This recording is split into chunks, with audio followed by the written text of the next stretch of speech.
Hello, my name is Jenny Massey, and welcome to my presentation, Quality of Character Coachable. One thing I'd really like us to focus on is, can you really be successful without being coachable?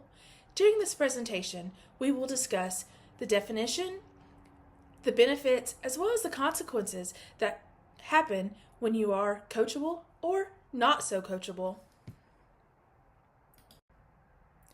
So what does coachable mean?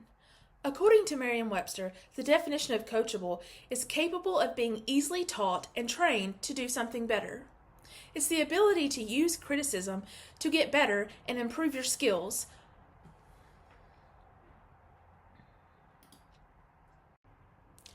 Characteristics of being coachable: active listening, making eye contact with your coach or your leader, nodding your head, acknowledging that you are listening, but also that you are accepting what they are saying to you. Owning your mistakes, understanding that we all make mistakes, but there's a way to be better. By owning the mistake, you can then take steps to get better. Asking questions, getting clarification on things that you might not understand clearly. Receiving that clarification will make sure that you have all the information that you need to improve. Being self-aware, understanding that you have room for growth and that you are not perfect. Being self-aware will allow you to open up to more positive criticism. Being open-minded to new ideas. If there's a better way of doing something that's going to make you more successful, it's in your best interest. Being open-minded to those changes will ensure your success. Being humble. Understanding that those coaches, those leaders, they're just trying to help you, and you are not too good to receive some help.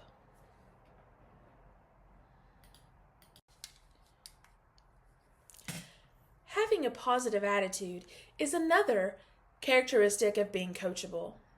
Typically, the better the attitude, the more receptive someone is to criticism. A coachable person also understands that criticism should not be taken personally. Instead, they should be grateful for the criticism and the opportunity to get better. As you can see from this quote from Lindsay Wilson, a coachable person is grateful that someone cares enough about you to push you, to improve you beyond where you could get by yourself. And this is a great reminder that sometimes we all need a little help, and we need to use the resources at our fingertips.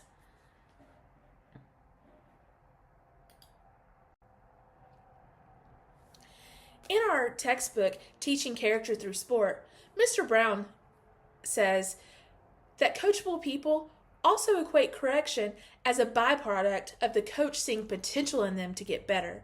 They have learned to take the correction as a compliment. Often coaches, and leaders for that matter, will gravitate to people who want to be coached, who want to be invested in. A person who is not coachable typically don't get as much instruction from the coach or from the leader to get better. Someone who is asking for help is more likely to receive such help. Here's a great quote from Michael Jordan. He said, "My best skill was that I was coachable. I was a sponge and aggressive to learn." We all want to be good at things. We all want to be good at sports. We want to be good at our job. We want to be good at our passions. And as Michael stated, it is so important to be a sponge to all the knowledge that you can obtain from those around you. So, why does being coachable even matter?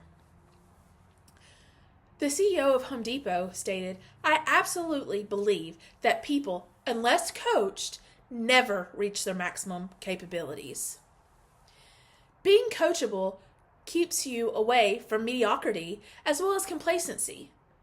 Unfortunately, when you allow yourself to be complacent, that's when mistakes happen. That's when unhappiness sets in. And that's when you are not your most successful self.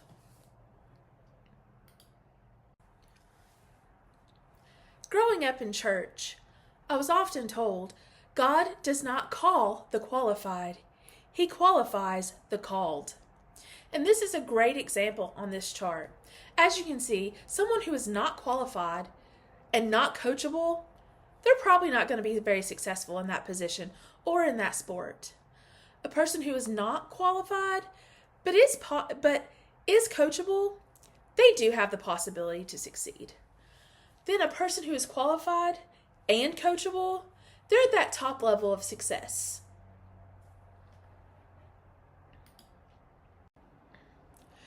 Being coachable will allow you to improve faster. Taking the knowledge from your coach or your leader will help you hone in on your skills quicker, and it will improve your performance. You will become better at adapting, understanding that things need to change sometimes, and being coachable will help you navigate changes. Typically, people who are coachable have better relationships. They carry a positive attitude and a learning attitude, understanding that they can always improve and get better. People who are successful over a long period of time are mostly coachable. They understand that for them to continue to improve, they must continue to learn.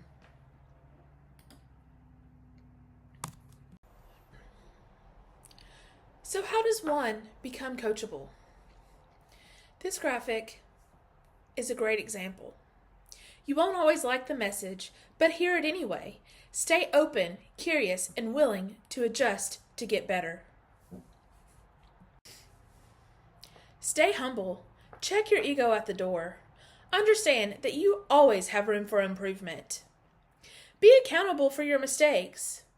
Acknowledge that you made a mistake and ask for help to get better. Put those words and the instructions into actions. Show your coaches, show your leaders that you are trying to improve and that you are taking the necessary steps to get better.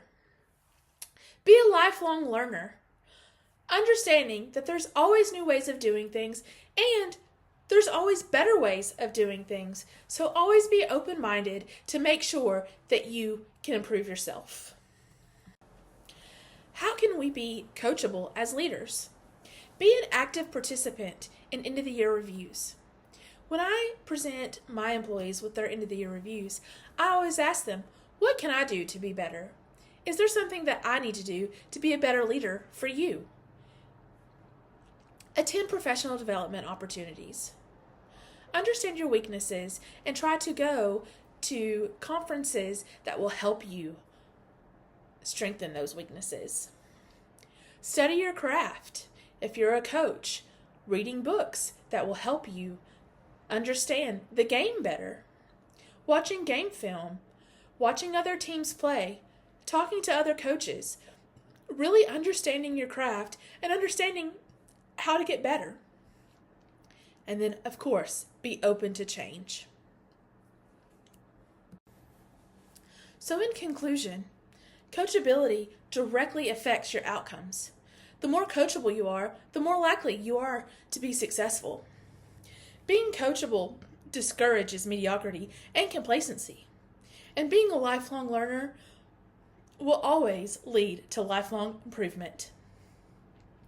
Thank you for spending your time with me as we discussed being coachable.